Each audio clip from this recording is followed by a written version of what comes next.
and we're at FuturePrint Industrial Print in the coal bunker at Motor World Munich. I'm with Mikael Boedler of Inkatronic, who's going to give us a little bit of a tech showcase. Over to you, Mikael. Yes. Here at the FuturePrint, we are showing for the first time insulative coating of complex parts with inkjet. This is something that is enabled by the technology from ZAR.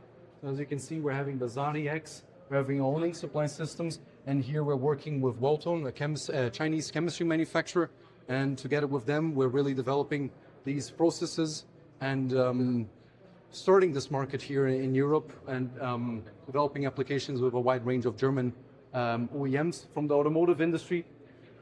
To show a bit of the printing process, here we are applying 100 micrometers of material, and we are of course limited with only one printhead, but just to show how quick and how efficient this digital application of this insulative coating really is. Right, we're going here to speeds of 400 millimeters per second, and from the coating side, it is a high viscous fluid, meaning that as well on these domes or on these 3D parts, the fluid is not wetting, the fluid is staying on the parts, giving us this homogeneous layer of coating that we need for the automotive industry.